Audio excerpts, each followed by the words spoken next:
It all started with Grandpa. He owned a sheep ranch in Utah, and there were some pretty bad winters, a couple, 3 or 4 right in a row, where most of the sheep died. And by about the third time that happened to him, he was sick of that. So they picked up and moved to Southern California, opened a floor covering store. My dad continued that on. It was an old car dealership that had gone out of business. As I was installing carpet one day, I just walked in there and I rented the place. And then I called my dad and said, send me some carpet. I'm going in the carpet business.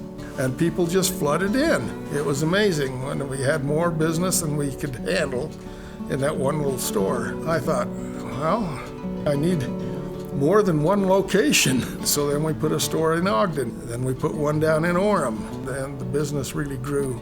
And see for yourself the reasons why we don't carpet a house, but we carpet the whole neighborhood. I started around 12 years old, working in the warehouse, rolling remnants. We were in charge of replenishing all the carpet remnants, so that was our job. We would roll them out on the floor, re-roll them with the fuzzy side out, stand them up on the walls, and that was kind of our job. So as soon as I turned 16 and had a driver's license, I was in charge of all the furniture delivery. So Trent and I would load the truck up, and me and him would go and take and deliver furniture.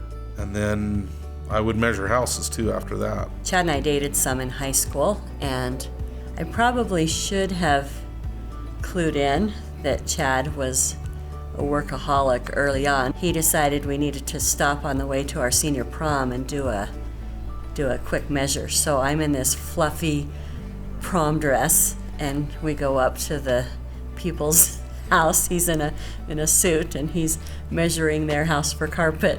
Back then, computers and that kind of thing were not very popular, but I knew I really liked it. I went to college and went into computer engineering. I went to college and was playing football. And that was the only time I think I didn't work at the carpet store. And then after that, then I started selling carpet again before I left on my religious mission. And then I came back, and I knew that I did not want to be in floor covering, and I wanted to be in technology. So I started getting a technical degree and sold floor covering to get myself through until I got my first job. My first job was at 3M.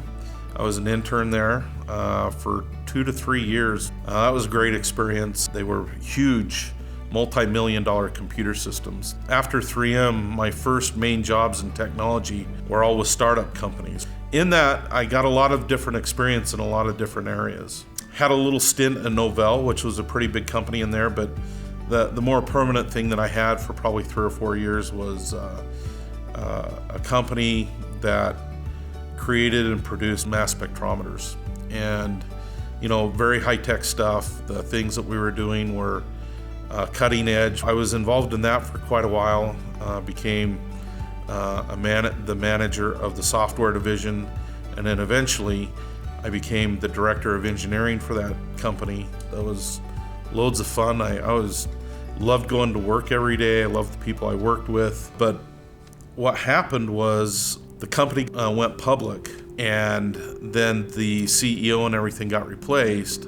There were some dishonest things going on among the senior people to try to pump up the stock and things like that. And so I knew that that I wasn't going to be able to continue on there and be part. I just couldn't be part of that kind of a thing. And so I went from being my dream job to being out of work, and kind of went out on my own and started just doing consulting. I found out that people would pay me a lot of money to come in and look at their systems and help them. When I started going to college, I worked as the warehouse manager, and I was not very good at that, dealing with installers, and decided that's not going to be my future. When I started going to school, I was a salesperson.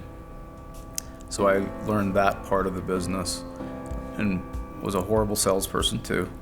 So I went to school in accounting. Thought maybe the back office is where I should be. When I finally decided on my major as accounting, I thought, well, this is something that I can help Dad's business with, because he needed some of that. I was in business for 2 or 3 years and thought I was making a lot of money. Maybe that was a good thing in a way, because I was bold. I kept going, opening stores and thinking, hey, this is really great. And then I got an accountant that knew what he was talking about, and he says, you're losing money. You're not making money. You haven't made any money over the last 4 years or whatever time was. And he said, you're going to go out of business if you don't change. When I decided on an accounting major, it was kind of in conjunction with that, because my dad needed some help there in his business. And I could see a need in a lot of small businesses for, being able to have good controls, good policies and procedures set up in a business, and then be able to produce meaningful and accurate financial statements. These were all things that were somewhat lacking in my dad's business that I could see because I was working from the inside a little bit. So I started working there in my undergraduate degree in the back office. And then I decided to get an MBA right as soon as I graduated. Once I got my MBA degree, I had a lot more confidence in being able to really run these businesses. About the same time, Dad decided to sell these stores as franchises. So I worked with him in our franchise business, and I helped the franchises transition to doing their own accounting, because each of the individual stores had to do their own set of books, where before it was all together in one, right? So I helped teach them how to use RFMS at the time. That was the program we were using. Okay, now that's a difficult task, to train people that know nothing about accounting and bookkeeping how to use a really, a DOS-based, menu-driven, really cumbersome program. It was hard to get everybody to produce good financial statements, to get us sales reports is what we needed, but then we also wanted them to be successful, and for me to help them be successful, I needed to get good reports to kind of help them. Hey, here are the things you need to change, and it was difficult. And this also was part of the impetus for QFloors. Was I can't teach these people how to run this thing and do it effectively. We were looking for a program that would help us do that. And so they really continued to want to do something different, but didn't know what to do. So 3 or 4 years went by, and they had me come and look at the software. Oh, I don't know if I wanted software, but Chad said, this is stupid. You need some software. Chad said, this is crazy. Isn't there anything better than the carpet? This is DOS. Don't you have anything better in the carpet industry than this? And I said, no, not that I know of. So we went back to surfaces again. Basically, it was the same old thing. It was the same story. And it was kind of frustrating because 3 or 4 years previous to that, the companies were talking about going to a Windows product, talking about making it easier to use, all these kinds of things. But we saw that after 3 or 4 years, it was the same story. Trent and I actually went to a seminar. It was held by one of the other software companies. One of the owners of the company was giving the presentation. And after the presentation, there's like, are there any questions? And so I'm pretty direct. I piped up and just said, yeah, what's your plans of changing your product from DOS to Windows? And the answer I got was, well, we don't really think Windows is the future. DOS is really a lot faster, and it's much better, and Windows is probably not going to be the way that we're going to look. I was really bothered by maybe the whole day, lack of progress in the industry. And that night, instead of going to bed, I just started having these thoughts come, and I took some paper and a pencil, and all night long I sketched out the 5 main screens of QFloors and how they would all work together. Everybody else was waking up in the morning. I came out and gave Trent, and I said, this is what this flooring software should look like and what it needs to do. I think part of the strength of QFloors in the design is that we didn't go and try to make it into something that was already existing. It seemed like that's what everybody else had done. They had taken the most popular one that was out there, software package. Everybody tried to copy what they had done. Once that happened, Trent, my dad, came to me and said, hey, why don't you just create this thing that you said that we needed to do? At that point, I wasn't real into it, to tell you the truth. They were really kind of on me that they really needed this to happen. So I said, all right, look, I'm just doing consulting right now, so why not?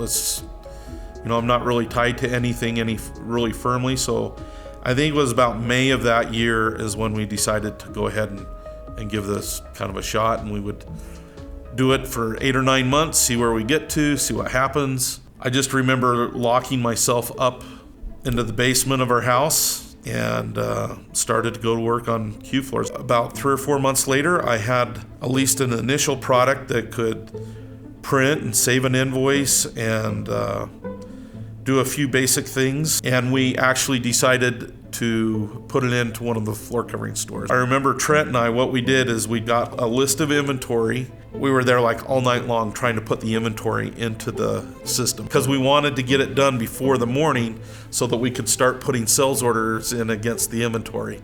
And then they started putting the sales orders in the next day. We're running into glitches there, so I'm fixing the glitches there. And we didn't know what we were doing. We'd never done it before.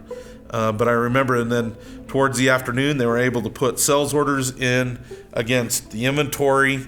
And they just, ever since then, for their stores, they've been using QFloors. I think when we first conceived of QFloors, we hoped that, maybe if this works with Ogden's, maybe we can sell it outside of our own system here.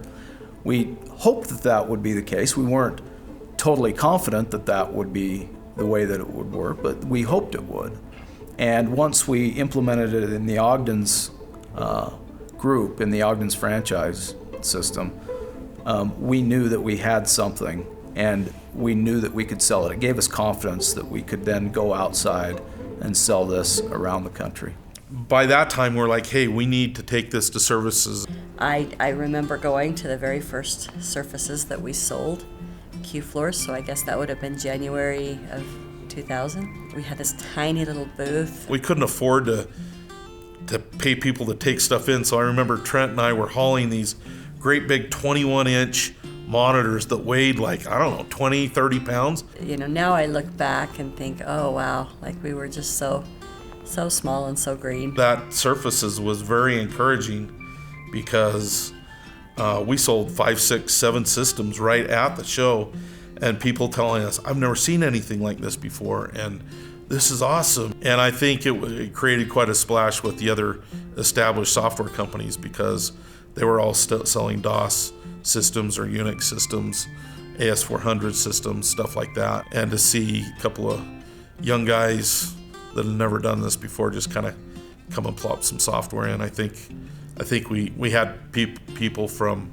all the other competitors coming by to try to see what we were doing. We had, built this product, and now we were going to start selling it. And I think that I didn't anticipate just how long it takes to build a business. I think that most people who own businesses, not everyone, but most, it takes longer, and it requires more than you expect going in. And that was kind of the case for us. It was kind of slow at first, and it was really pretty scary. It was easier for me because I already kind of had a job with Dad and was being paid somewhat normally, and so I know that it was scarier for Christy and for Chad at the time. And so, he's the one that took kind of the bigger risk, I would say, and the more difficult path to getting there. I know after 9/11 hit, we had just kind of got our footing a little bit. Things were going well, and it really dried up for a little while. When 9/11 hit, that was a game changer for the industry just in general. We weren't very solid. We didn't have a lot of customers.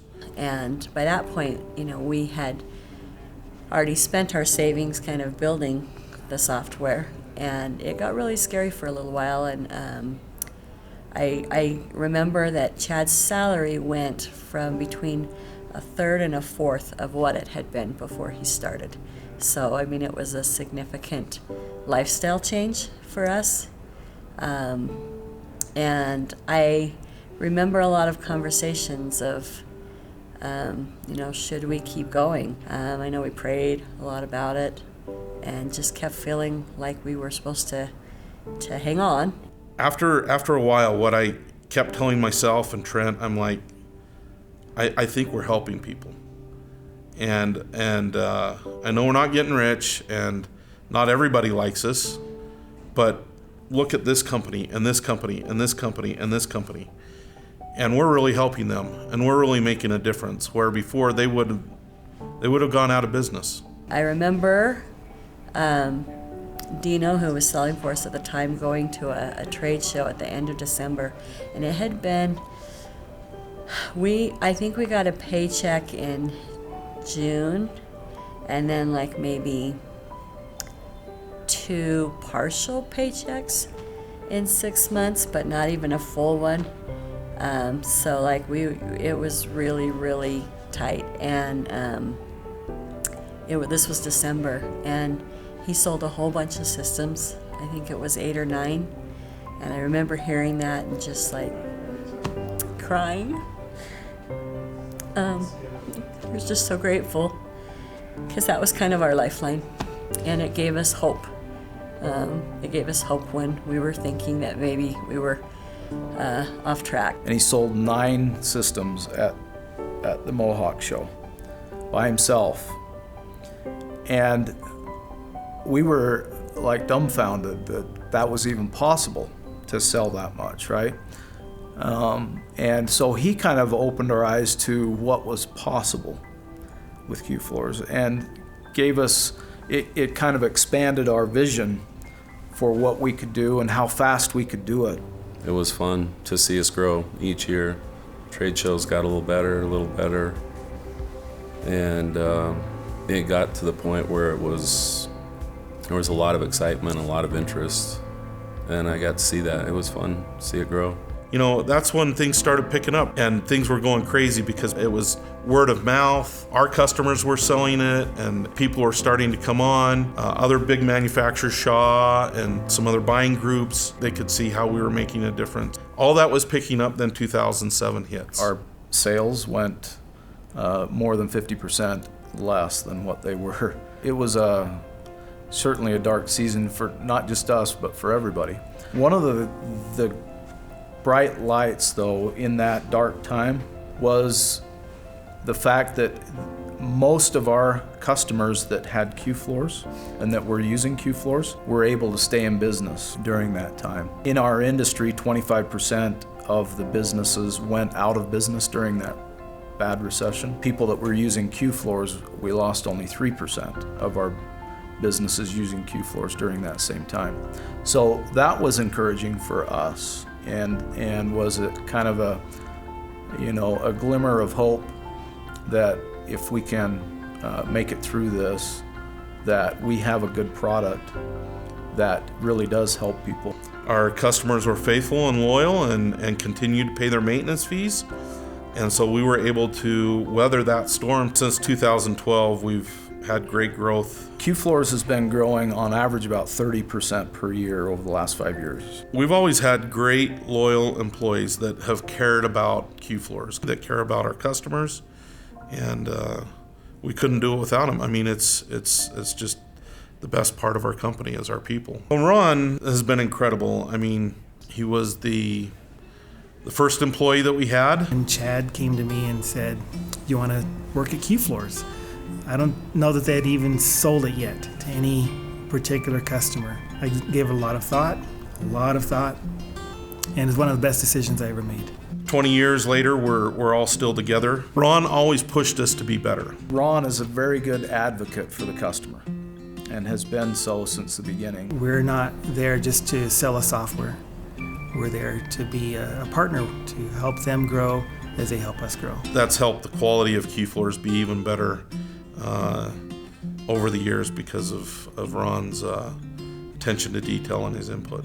Trent contributed the accounting part, and he is an accounting genius. He's the brains behind the accounting, and we were able together to simplify the accounting and make it specific for floor covering dealers so that they didn't have to become accounting experts or have extensive accounting knowledge. The accounting's all done for them, and Trent's the accounting now for thousands of floor covering dealers because his brains are behind what runs all these stores. We have the best customers in the world. We really do. We have the best customers anyone could ever ask for to work with. Well, the customers are an invaluable resource for us because they help us stay on path, stay on course, maybe make a turn when we need to make this product the best it can be for them. I grew up with Chad and Trent.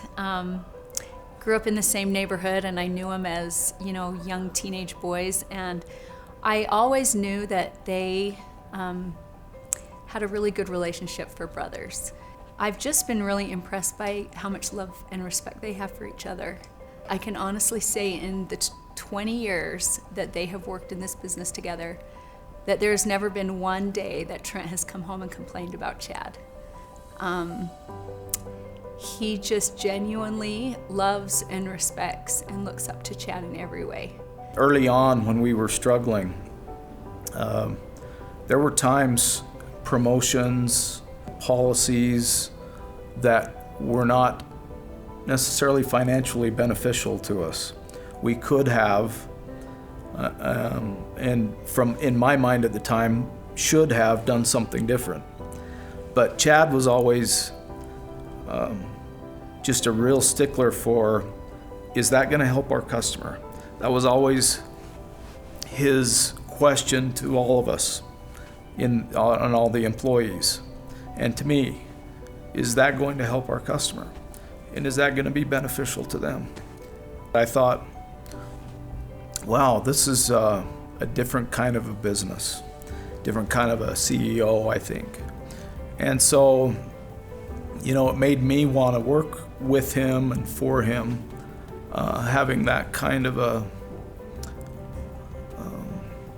an attitude towards, other people. Whenever we go to a trade show and I have people coming up and giving me hugs and telling me how much better their life is, and I could never do this without QFloors, and this was the best decision I've ever made. And when we see that happening over and over and over again, that's the most rewarding thing to us. It's making other people and other businesses successful is what we're all about, and I think that defines our success. If we can make a difference in somebody's life, if we can make it better for them, if we can help them stay competitive and feel good when they go to bed every night about where they're at, I mean, that's what we're excited about. It doesn't seem like 20 years to me. I mean, Yeah. Maybe if you look back year by year it would, but seems to me like we just started not too long ago. So I think that's good. That means we don't dread what's going on. I think we love what we do. We still have a lot of energy and zeal and passion for what we do and what's going on. So for me, 20 years, it doesn't seem like 20 years, or Doesn't feel like it. doesn't feel like it, or Yeah. No, I would say the same thing. so I just seems like another day to go to work and make it better. In fact, that's what I got to do. Why are we sitting here talking about this stuff? I got to get on my computer and get some programming done. That's right. Time's a wasting.